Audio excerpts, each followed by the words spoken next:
पाकिस्तान में मचे सत्ता संग्राम को यदि समझना है तो आपको पाकिस्तान का इतिहास भी जानना होगा। किस प्रकार से रक्त रंजित इतिहास रहा है पाकिस्तान को धर्म के नाम पर सत्ता पाने का किस तरीके से प्रयास किया गया है। इन्हीं बातों के साथ मैं दो वीडियो आपके सामने लेकर के उपस्थित हूँ, जिसमें सबसे पहला मेरा जो पार्ट है वह है द पाकिस्तान फाइल्स पार्ट 1। हम इस वीडियो को आगे बढ़ाएं, औपचारिक अभिवादन आपका करें, उससे पहले आप यह वीडियो देखिए जिसमें मोहम्मद अली जिन्ना एक सेकुलर पाकिस्तान की बात करते हैं जो वर्तमान पाकिस्तान से बिल्कुल अलहदा है। आप आजाद हैं, आजाद रहें। आप लोग इस मुल्क पाकिस्तान में अपनी अपनी इबादतगाहों, मस्जिदों या मंदिरों में जाने के लिए आपका मजहब क्या है, जात क्या है, कौम क्या है, इसका हुकूमत के मामलात से कोई ताल्लुक नहीं। स्वागत, अभिनंदन, आभार स्वीकार करिए अपने दोस्त रसल रघुवंशी का नमस्कार। सारे जहां से अच्छा हिंदोस्ता हमारा, हम बुलबुले हैं इसकी यह गुलसिता हमारा। जानते हैं इसके रचनाकार कौन है? मोहम्मद इकबाल साहब, एक सुप्रसिद्ध या एक जाने माने शायर। अब इस वीडियो में उनका क्या रोल है? शुरुआत वहीं से होती है। 1930 में इकबाल साहब के ही ख्याल में आया कि हमें एक अलग मुस्लिम राष्ट्र बनाना चाहिए भारत की आजादी के बाद। अब इस ख्यालात को समय समय पर बल मिलता गया और ताकत दी जाती रही मुस्लिम लीग के माध्यम से। 1933 में कैम्ब्रिज विश्वविद्यालय के स्कॉलर चौधरी रहमत अली ने पाकिस्तान नाम सुझाया, जो मुस्लिम राष्ट्र बनेगा उसका नाम पाकिस्तान रखा जाएगा। 23 मार्च 1940 को विधिवत रूप से द्विराष्ट्र सिद्धांत को लागू कराने के लिए मुस्लिम लीग ने भारी पैमाने पर आंदोलन जारी कर दिया। अब तेजी से आगे बढ़ते हैं, नहीं तो वीडियो लंबा होता चला जाएगा। 14 अगस्त 1947 को मोहम्मद अली जिन्ना का सपना साकार होता है और पाकिस्तान एक मुल्क के रूप में अस्तित्व में आता है और भारत का त्रासदीपूर्ण विभाजन होता है। तो जान करके ताज्जुब होगा कि पहले जो स्वतंत्रता दिवस पाकिस्तान के थे वो 15 अगस्त को मनाए गए और बाद में वहां की सेना ने सुप्रीमेसी दिखाने के लिए या फिर अपना वर्चस्व दिखाने के लिए वहां के लोगों ने 14 अगस्त को अपना स्वतंत्रता दिवस मनाना प्रारंभ कर दिया। प्रारंभ में ही पाकिस्तान के साथ सत्ता को लेकर के संघर्ष प्रारंभ हुआ। जिस प्रकार से लियाकत अली खान को जो प्रधानमंत्री बनाया गया जिन्ना द्वारा, उसी समय उनके बीच आपसी मनमुटाव प्रारंभ हो गया। पाकिस्तान के अलग होने के कुछ ही समय बाद सितंबर 1948 में टीबी की बीमारी से मोहम्मद अली जिन्ना की मृत्यु हो जाती है। और आपको जानकर के यह ताज्जुब होगा कि वो एक लंबे समय से बीमारी से पीड़ित थे, लेकिन उन्होंने इस बीमारी को छुपा के रखा था। उन्हें इस बात का डर था कि कहीं भारतीय नेता इस बात को यदि जान गए कि मैं टीबी जैसी असाध्य बीमारी से पीड़ित हूं तो अब भारत की आजादी के समय को आगे बढ़ा देंगे और उससे पहले ही जिन्ना की मृत्यु हो जाएगी और उनका पाकिस्तान बनाने का जो सपना था वह धूल धूसरित हो जाएगा। 1951 में लियाकत अली खान की भी हत्या कर दी जाती है रावलपिंडी के कंपनी गार्डन में। उसके बाद धीरे धीरे वहां पर सत्ता को लेकर के संघर्ष बढ़ता चला जाता है। 1956 में पाकिस्तान का पहला संविधान लागू होता है और इस्कंदर मिर्जा पहले राष्ट्रपति के रूप में सत्ता में आते हैं। वहां के राष्ट्रपति को बहुत सारी पावर दी गई थी और उसी का दुरुपयोग करते हुए अपनी सत्ता के वर्चस्व को बनाने के लिए इस्कंदर मिर्जा ने 2 साल में 5 पाकिस्तानी प्रधानमंत्री बदले। एक बार तो नेहरू साहब ने कहा था कि जितना जल्दी मैं अपनी धोती बदलता हूं उससे जल्दी तो पाकिस्तान के प्रधानमंत्री बदल जाते हैं। 1958 में अपनी सत्ता को पुनः स्थापित मजबूत करने के लिए अपने निजी स्वार्थों के लिए 7 अक्टूबर 1958 को मार्शल लॉ लागू कर दिया गया, पहली बार पाकिस्तान के इतिहास में।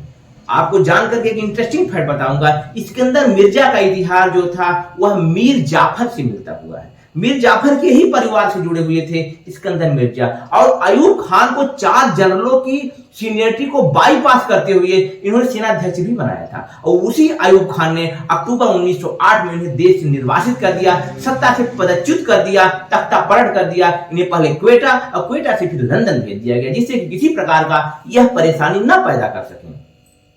अब इसके बाद अयूब खान सत्ता में आ जाते हैं, एक छत्र राज उनका प्रारंभ हो जाता है।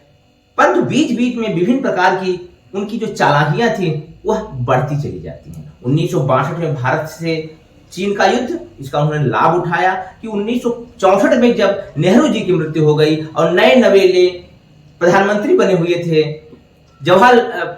लाल बहादुर शास्त्री, तो उन्हें लगा कि भारत में पॉलिटिकल इंस्टेबिलिटी है और इसका लाभ उठा करके हम कश्मीर को कब्जा सकते हैं। यही गलती कर देते हैं अयूब खान और भारत को इन्वेड करने के चक्कर में अब भूल जाते हैं कि भारतीय सेना कितनी मजबूत और साहसी है और पाकिस्तान को भारी मुंह की खानी पड़ती है। उसी युद्ध में हमारे बहुत सारे सैनिकों ने परम वीर चक्र प्राप्त किया था, परम युद्ध का शौर्य का परिचय दिया था। अब इस पराजय से अयूब खान की जो सारी छवि बनी हुई थी वह धूल धूसरित या फिर बिल्कुल मटिया मेट हो जाती है। और इस मटिया मेट हो जाने के बाद होता क्या है कि मजबूर होकर के 1965 में ही जब वह अपनी सत्ता को पूरी तरीके से एक तरफा में आ गए थे, वहां पर प्रेसिडेंशियल रूल लागू करवा दिया था और फातिमा जिन्ना जो कि मोहम्मद अली जिन्ना की छोटी बहन थी, उनको इन्होंने इलेक्शन में बेईमानी से हराया था। एक साल बीतते बीतते भारत से पराजय का असर हुआ, उनकी सत्ता कमजोर होने लगी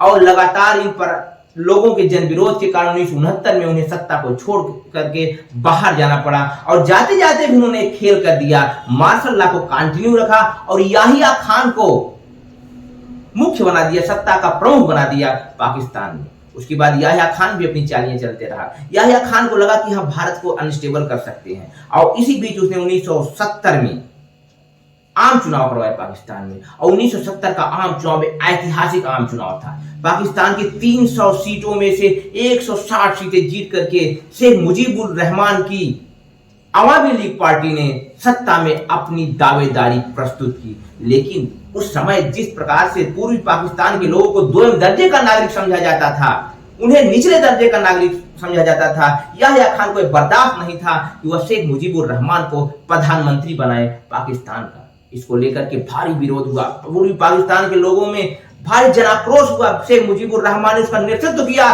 और पाकिस्तानी सेना ने उसका भयानक दमन किया, दुर्दांत दमन किया, भारी जनसंहार किया।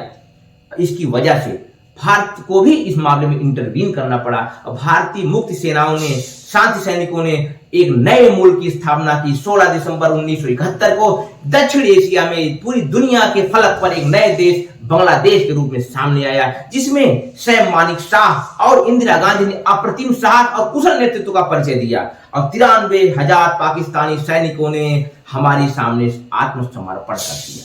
यह इतिहास का सबसे बड़ा किसी भी सेना द्वारा किया गया आत्मसमर्पण है। उसके बाद याहिया खान की स्थिति कमजोर होती गई, उन्हें सत्ता 1972 में छोड़नी पड़ गई। उसके बाद जुल्फिकार अली भुट्टो पाकिस्तान के राष्ट्रपति बने। 1973 में पाकिस्तान का दूसरा संविधान लागू हुआ, जिसे पार्लियामेंट्री डेमोक्रेसी या संसदीय लोकतंत्र रूप में बदला गया। 1973 में हुए इलेक्शन में भारी मात्रा में जुल्फिकार अली भुट्टो की पाकिस्तानी पीपुल्स पार्टी को सत्ता मिली, वह प्रधानमंत्री बने और 1976 आते आते उन्होंने वह गलती कर दी जो उन्हें नहीं करनी चाहिए थी। उन्होंने जनरल जियाउल हक को अपना आर्मी चीफ ऑफ स्टाफ बनाया। बहुत से लोगों ने मना किया, लेकिन जनरल जियाउल हक बहुत ही चालाक प्रवृत्ति का व्यक्ति था। वह अपने आप को बिल्कुल लॉयल दिखाता था, बिल्कुल उनका वफादार दिखाता था। कई बार ओपन स्थानों पर जुल्फिकार अली भुट्टो ने उसे अपने बंदर तक कह दिया था कि मेरा बंदर है। और 1978 में फिर पाकिस्तान में चुनाव होता है और इसी 1977 में पाकिस्तान में चुनाव होता है, जिसमें भारी मात्रा में पाकिस्तानी पीपुल्स पार्टी जीतती है। लेकिन विपक्ष यह आरोप लगाता है कि चुनाव में धांधली हुई है।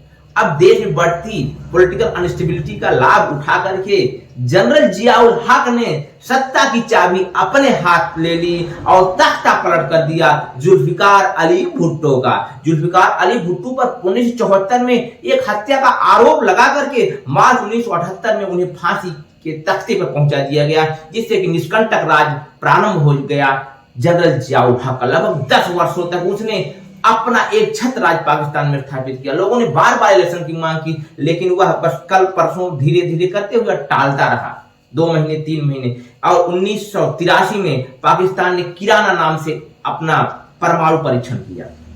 उसके बाद 1985 में फिर चुनाव हुए और अपना पपेट, अपना डमी एक उन्होंने मुख्यमंत्री बनाया, प्रधानमंत्री बनाया, मोहम्मद खान जुनेजा। मोहम्मद खान जुनेजा 2-3 साल के बाद उन्हें फिर 1988 में सत्ता से हटा दिया गया, सरकार असेंबली को बर्खास्त कर दिया गया और जनरल जियाउल हक ने हुदहुद ऑर्डिनेंस 1978 में लॉन्च किया था, जिससे पाकिस्तान में तेजी से इस्लामाइजेशन हुआ और उसने अमेरिका और सोवियत संघ के युद्ध का पूरा लाभ उठाया। पाकिस्तान के लोगों को धार्मिक अफीम में मदमस्त कर दिया, ढेर सारी पूंजीवादी व्यवस्था को लागू किया और पाकिस्तान में कुछ लोगों के पास ज्यादा संपत्ति आना प्रारंभ हो गया और अमेरिका का जो उसे सपोर्ट मिला उससे अपनी सत्ता को स्टेबल किया। और वहीं दूसरी तरफ उसने भारत के विरुद्ध ढेर सारे ऑपरेशन लॉन्च किए, जिसमें 1000 ब्लीड नाम का और साथ ही साथ ऑपरेशन टोबैको, जो कि कश्मीर फाइल्स में आपने देखा है। ऑपरेशन टोबैको के माध्यम से उसने 3 स्टेज में भारत को परेशान करने का प्लान बनाया। नंबर 1 उसने मॉडरेट इंसर्जेंसी, उसके बाद डोमिनेट इंसर्जेंसी और लास्ट में पाकिस्तान उसका प्रयास था कि हम कश्मीर को भारत से कट कर देंगे। जो आज प्रॉक्सी वार पाकिस्तान में खेला जा रहा है, आज जो प्रॉक्सी वार कश्मीर में खेला जा रहा है, उसके जनक जनरल जियाउल हक हैं। 1988 में उन्होंने इलेक्शन करने का वादा किया, लेकिन 17 अगस्त 1988 को एक प्लेन दुर्घटना में 31 लोगों के साथ उनकी मृत्यु हो गई और वह एक हत्या थी या मृत्यु है, वह आज डिबेट का विषय है। 1988 में हुए इलेक्शन के बाद बेनजीर भुट्टो पाकिस्तान की सत्ता में आई और वह सबसे कम उम्र की और इस तरीके से कहा जाए तो रजिया सुल्ताना के बाद सत्ता में आने वाली पहली किसी मुस्लिम देश की लीडर।